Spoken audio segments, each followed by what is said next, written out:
We're back with more GAWT. Now it's time for grown ass news. Each week, I'll get Erica's take on the week's entertainment news, current events, and news about grown ass women. This is a grown ass woman election update. Yeah, that's what I'm going to call it. Yes, I love it. Love it, love it, love it. A lot has been going on. Vice President Kamala Harris appeared on the ABC talk show, The View. She was on Howard Stern. She's been on Late Night. She's doing these whole blitz of interviews this week. And she pitched a proposal to help people raising children while also caring for aging parents, and denounced former President Donald Trump, calling some of his statements surreal and saying that he was too friendly with the Russian President Vladimir Putin. I mean, it was she's been doing all of this stuff because, people have been complaining about her not talking to media, right. But she did this strategy where she's talking to podcasts, which will hit the younger people. She also did a black male podcast with my friend Matt Barnes to hit the black man. Mm-hmm. Then she's doing the legacies. But the Howard Stern interview was really, really great. She also did 60 Minutes, which was really to me, that was a tough interview for her. Did you get to check out any of the interview? I did. I listened to Howard today, actually, because I love Howard. I listen to him almost every day on my way to work. And I will say what I love about Kamala, because the conversation with Howard started off with him bringing up Prince, because he knew she was a Prince fan, and Howard's a Prince fan. And evidently, her and Doug are like, the first guy, soon to be first guy. He's a Prince fan too, and that kind of brought them together, because when they met, she was talking about how, I'm a rap girl, I'm a hip hop girl, but Doug likes Depeche Mode. Like he's like. He's like an 80s guy, but the thing they had in common was Prince. And so when the night Prince died, they put on Prince the whole night and just like danced and sang together. You want that in the White House, right? It's so you want a Prince. I mean, probably is the reason why she picked Waltz as her vice president candidate. Wait, because what? What does he have to do with Prince? Waltz. I know, because he's the governor of Minnesota. Oh, that's right. Yeah. See, I knew you had a point. I knew you had a point. It's like, you're but right. I mean, so that's probably and what's happening. What everybody's going to see right now is that everybody's doing things. Now, remember, I told you about the Univision. It was going to be a town hall. Univision. It got postponed. So right. I don't know where Trump is right now. His vice presidential candidate is doing rallies. Waltz is doing rallies. Waltz even said at one of the current rallies that the Electoral College needs to go. He said that abolishing the Electoral College as a means of electing American presidents is something, and to do it in the heat of a campaign, that was pretty ballsy. I think because of what's been happening through the past elections, like Hillary had won the popular vote, but the Electoral College, because the way it's set up, it went to Trump. So I think that's the reason why you're getting this pushback. Oh, you're saying Waltz said that. I thought it was yes. Vance. Oh, no, then I 100% agree. Then I agree. No, but I mean, to that point, I do believe in like one person, one vote. Yeah, I get their names confused. What I'm saying is that it hurts the smaller states. Right. When that's the whole the right. real reason for the Electoral College was supposed to be it helps the smaller states. Plus, literally, this is what I was taught in school. If a insane person runs for president, then the Electoral College steps in. But okay, come on. No, listen. Trump. That's already been proven incorrect. And meanwhile, like again, I live in California, so like we deserve to have the votes that we should have. I mean, come on. Like if you're gonna move to Wyoming, why do you get as many votes as like New York? Not that. Well, it's not that they get as many votes because like California gets the most votes out of everything, and it's always blue. But it's supposed to be a fairer system for the smaller states, and so that's the reason why you have them, fighting these battleground states, because the battleground states are going to help decide the election. So what I don't like about it, though, is I do think it makes people they're not as invested. Like a lot of like people in California, for example, just to take the other side, Republicans are like, we're not going to get a vote in California, so they just don't go vote. I hate anything that's going to keep people home from voting. Like, get out there and vote, and you want them to believe they can make a difference. When the Electoral College is dictating what your state's going to be, then you feel disenfranchised. Yeah. Yeah. And I think that was the purpose of all of that, but people are making their statements. Trump and the Republicans bet big on anti-trans ads across the country. With 4 weeks left, Donald Trump and the Republican candidates nationwide are putting transgender issues at the center of their campaigns, tapping into fear about transgender women, blah, blah, blah, blah, blah. They have poured more than $65 million into television ads. Bob Woodward, the reporter, he's put out another book. He always does this. He always puts out a book during the election season. He's the best. He's so good. He is reporting that Donald Trump secretly stayed in touch with Vladimir Putin after he left office, and he even sent him COVID supplies. Because COVID tests, because they were short. So it's like, now you in love if you sending people your COVID supplies. That's... Listen, first of all, going back to the whole trans of it all, I think they're grasping at straws, right? I mean, they're trying to find any issue that they can get voters on. And that's when you go to the Southern evangelical, the trans people are going to make all of our kids gay. I mean, it's ridiculous. It's ridiculous. But that's the last ditch effort to get more votes. Going to the Putin of it all, listen, we all knew that, clearly Donald Trump has a hard on for Putin. He's like, that's his boyfriend. He's been in love with him. That man. It's loves that man. It's like star emoji face, you know what I mean? Like, he just wants to be him. And so it's like that kid in school. It's like, hey, at the locker, like, hey, Vladimir, I got some COVID. I'll give you I'm gonna give you my peanut butter sandwich. You know what I mean? Give you my test. You yeah, just be nice to me. 100%. Anyway, same exact thing. Moving on. Remember when we first started this and we were talking about Kamala and her style? Yes, you dissed her. No, it was me. You dissed her. I know it's me. But what did you say? I was constructively, I was questioning, and not just for her, but for female politicians as to why they all have to wear the pantsuit. And I think it started with Hillary, because I think they had to hide their femininity to be taken seriously. That was my point. And I think that they actually listened, because the thing I said was, you should wear a pussy bow. Yes. And you know what? The pussy bow blouse has become a political staple for Kamala Harris and other powerful women. She's pussy bowing it up. She has been doing it. She did it on the debate. She did it on a couple of her interviews. You've seen her this week. Today, it's a favorite of hers. She's worn the pussy bow blouses throughout her presidential campaign. And it's becoming something of a uniform for her. People are excited because it gives that little femininity. And I also will say, I think that her suits are becoming a little more tailored. Mm-hmm. And you know what that means to me, Loni Love? What? That you and I have our fingers on the pulse of political females who can be power players in this game. We can tell you it's okay to be a woman and still be powerful. It's okay. Wear a pussy bow. Wear your suit more fitted. You don't have to wear a boxy shirt. You don't have to be dressed like a man. Be you. Be cute, Kamala. We're voting for you either way. You know who actually was really good at talking about that was Margaret Thatcher. She actually says that she doesn't believe in losing your femininity just because you're a politician. So she always tried to dress, a certain type of way. So good for you, Kamala. Keep wearing the pussy bows. Yes.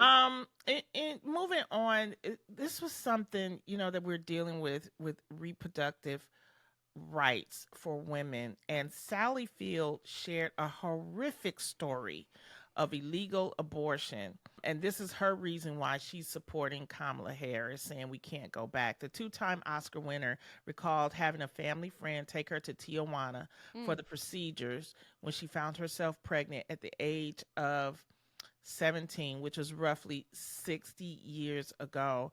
Don't be telling Sally's age. Oh my God. She gonna come for you. She's Sally up there. Sally been around, She did a Instagram video, and it was very revealing. It was very heartbreaking, and she even said that during the procedure, she was being assaulted, Oh, sexually assaulted, Jesus. and her doctor ended up taking her, and it was the doctor, her mother, and the doctor's wife, and they drove. She said she went into this alley. Ugh. And they pointed her up to a building. It was dirty, all this other kind of stuff. It was no anesthesia, and they, the man, was doing his thing and Oh my whatever they God. did. And so she was saying that, she wrote in all caps at the end of her message that we can't go back. And that's what a lot of women, are saying, is that Yes. we cannot go back. And just to for a person to share that type of personal story, it's serious. Yes. It, Yes. I think that to that point, I think that's where we are as women, but as a country, I mean, the idea that Kamala has, commandeered this saying, we can't go back. It's not just female rights, but that's the number one thing. It's everything. It's like, voters' rights. It's civil rights. I mean, this administration, the former Trump administration, wants to take us back to the 50s, right, where we didn't have any rights. And so the fact that women, I will say, can galvanize about something when we realize that we can't let men dictate our bodies and what we do with our bodies is really, I think, going to be the one, turnkey issue for this election. Because once you come for us as women, as grown-ass women, yeah, we're going to put our foot down.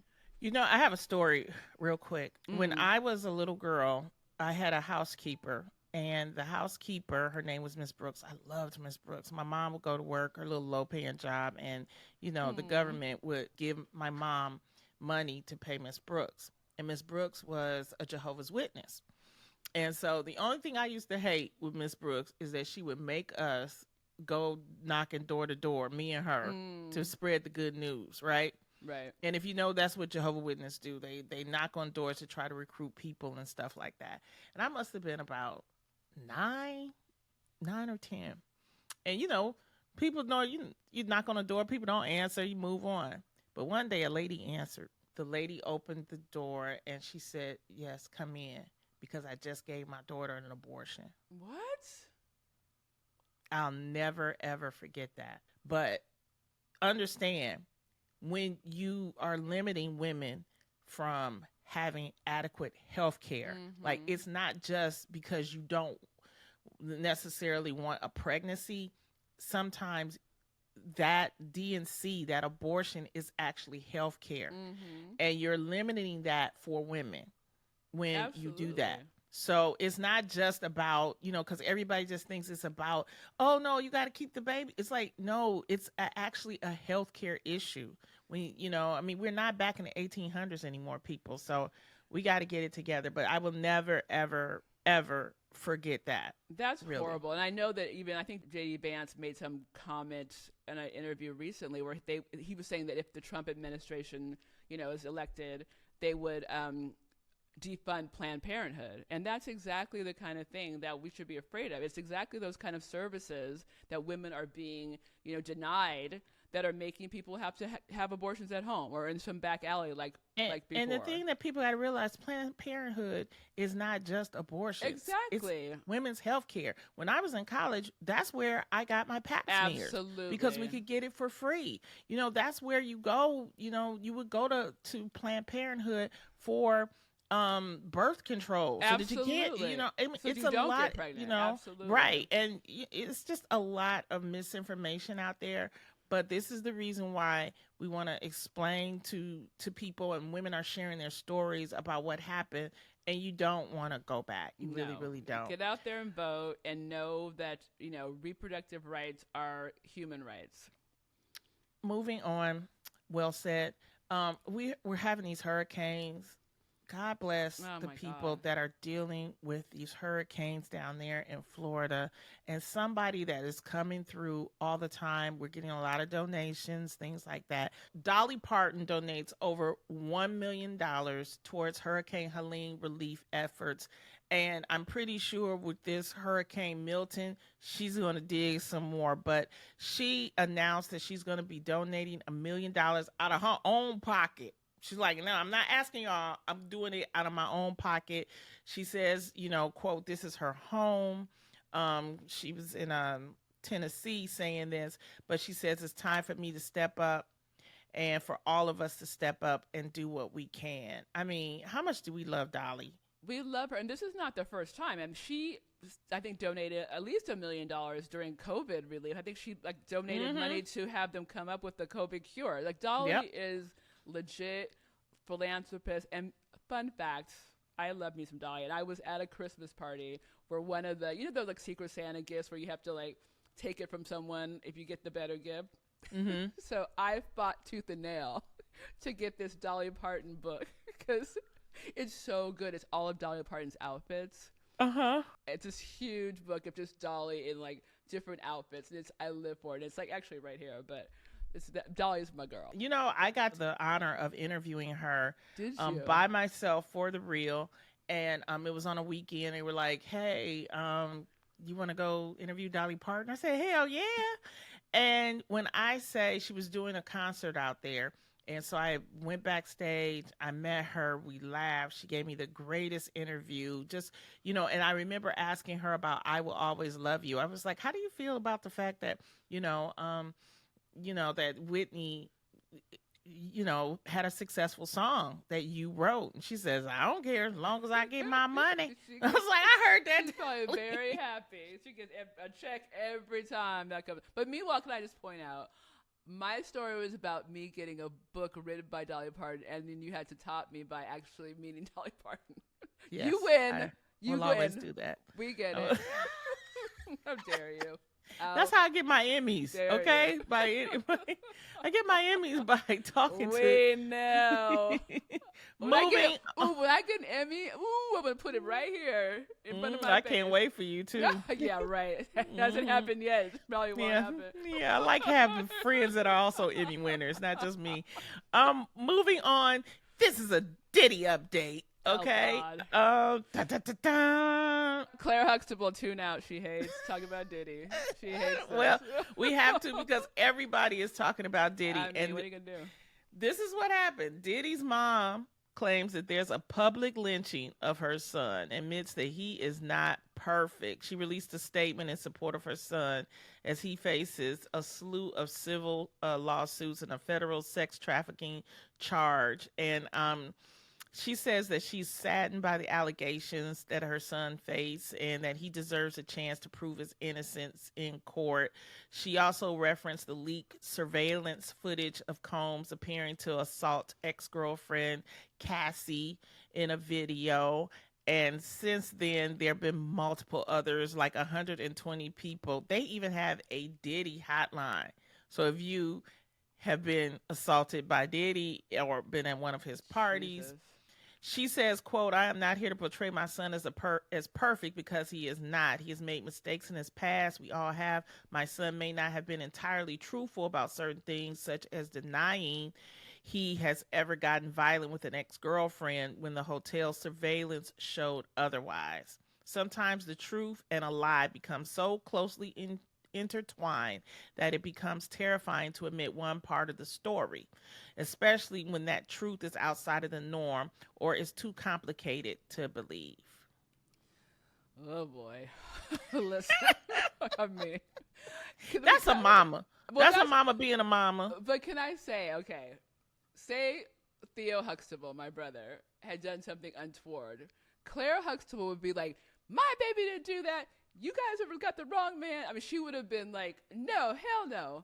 Mm-hmm. Diddy's mom's like, listen, guys, I mean, wait till we see what we hear. Like, obviously it looks bad. I mean, she's not saying no. She's saying, my son is not perfect. But he's not that bad. No, exactly. Let him have his day in court. Guilty. That's when you know guilty. Like, my mom would be like, he's innocent. He didn't do anything. He's not that kind of kid. She's like, well, I mean, he's kind of done some bad things, but it doesn't mean he did everything bad. Allegedly, Diddy has done these things. You know, Okay, yes, allegedly. We have to producer say that. Ceej says, remember to say allegedly, Lottie. Okay, allegedly. Can I say one more thing though? Go ahead. Okay, it's not about the mom. The big news to me this week too is that, you know, like you said, all these cases are coming, right? They're catching like 120, 150 cases, and this lawyer who's, you know, of course, probably an ambulance chaser. I mean, he's obviously benefiting from this, but he said he had like 3,000 people come forth, and he whittled it down to 120. And now the proof is there's a lot of famous people who were standing around watching this happen, and they're going to be indicted next. So that, I think, is the big buzz in the hip-hop community and the Hollywood community. Like, whose name is going to come out next? It's all kind of rumors going on. I mean, like I said, there's a difference between the party that people attended and they're taking pictures and stuff like that, and then there's the after party. There's the freak offs. You know, it's like too much. So, Once the after party happens, you and I are like, okay, bye. well, you know what? Like I said, that Diddy hotline received over 12,000 calls in the first 24 hours. Jesus. You know, some of that is a money grab, though. Of course. We know I that. was at the party. Yeah. Oh. But that's my question to you then. Do you think, like you said, if people are hanging out and like taking pictures and, you know, freaky stuff's going on, are they liable for like not interceding or like, you know, getting in between, or just, I mean, being a spectator, is that guilty as well? Well, that's what we're going to find out. That's why we have a court of law. Yes. And that's the reason why allegedly they're saying that some of the people are reaching out to the so-called victims and trying to do settlements. So, Allegedly. Yeah, allegedly. Allegedly. So, How many times can we say allegedly? and to protect ourselves. I mean, that's what it is, you know. Yeah. And the thing is that this is going to go on for a while. Oh yeah, I mean, it's been going on for years, allegedly. So there's got to be. It's a lot, and it's a lot of powerful people are involved in it, and that's where it's going to be serious. One person whose name keeps coming up, which is to me unfair because there haven't been any charges, is Jay-Z. And Jaguar Wright is a girl who basically, she was a singer. She was working with Jay-Z. She went on Piers Morgan's show, which is a broadcast show. And Jaguar have for years been putting out things about different celebrities because she was, you know, supposedly in that circle. Well, she went and gave all these claims on the Piers Morgan show, and she gave her perspective on the headlines surrounding Diddy's recent arrest and the questions and the accusations relating to it.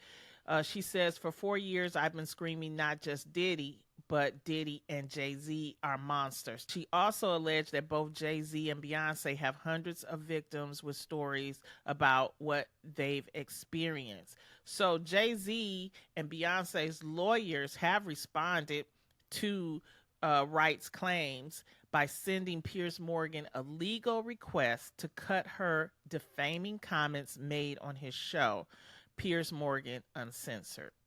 I mean, this is what you have to do. I was following along when this happened, and people were so surprised that someone like a Piers Morgan would allow someone like her that's unsubstantiated, it's hearsay, to get on and totally like blast out somebody.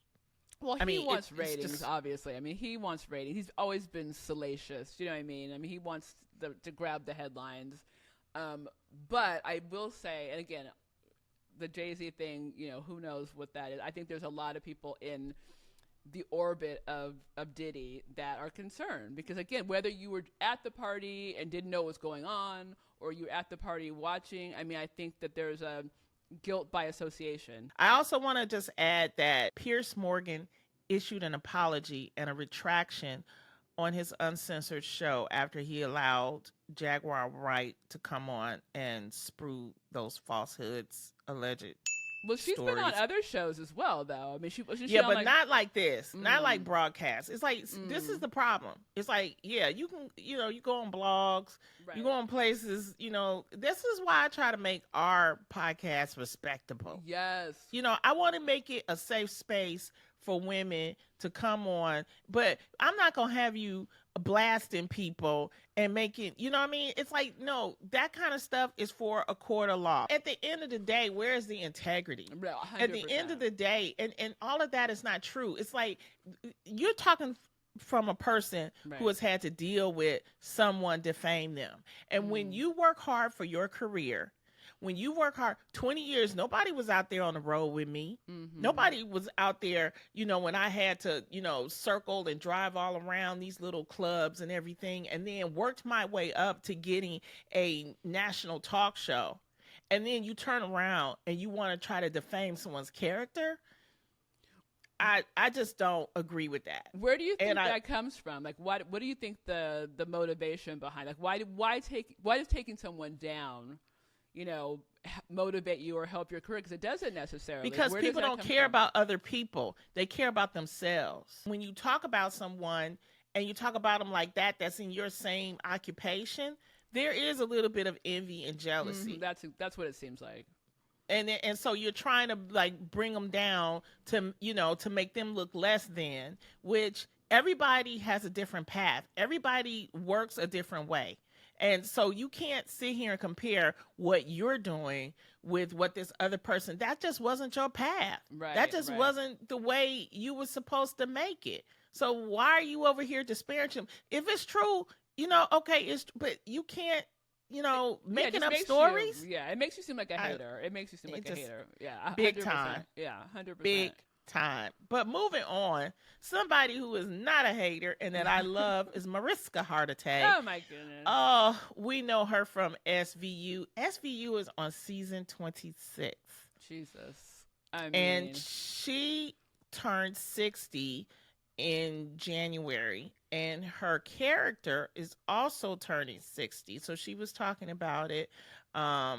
And she is just, when I say a grown-ass woman, I met her, here I am with my stories again. I met her on the red carpet. I interviewed her and Christopher Maloney. And when I say she is just the sweetest woman, and her mom was a beauty queen, yes. Jane Mansfield. And when I saw her, and she, when you only get 2 minutes with them, right? So she comes up, and I was like, I just love your mother. I just try to say something to let them know that I know about them. And I'm like, your mother, I watch her movies. And she was just so, she just loved it. And we had like a great interview. So for her to be 60 on season 26, and Ice Cube ain't going nowhere. No, Ice-T. I get them mixed up. Oh my God, how dare you. Ice-T is going to come for you now. Ice-T. Yes. Is also on SVU. And when I tell you Ice-T ain't going nowhere. I don't blame him. Listen, first of all, I think Mariska Hargitay, I don't watch that show, but I know that Taylor Swift named one of her cats after her, so that character, so she must be very influential. Olivia Benson. And I think she's beautiful. I've seen her, and she looks amazing for 60. And she's a badass because she carries that show as the woman detective. You know what I mean? Like, good for her. Going back to the Ice-T of it all, how do I get on an SVU? I need 26 seasons. It's going to be about me right now. Like, I can barely get 13 episodes. I could be like, fade in on a corpse. I can do it. I was just talking to you about my my upbringing. One of my first acting roles was on SVU. Back in the day. Look at you and all the connections today. And I got fired within 2 hours because I was a dead body. What did you do? And you moved? Mm-hmm. They was like, you can't sit still. I was on the ground and I kept breathing. It was like, get her out of here. Get her out of here. That is so you. That is me. And I was like, well, we love you. Congratulations. Mariska Hargitay.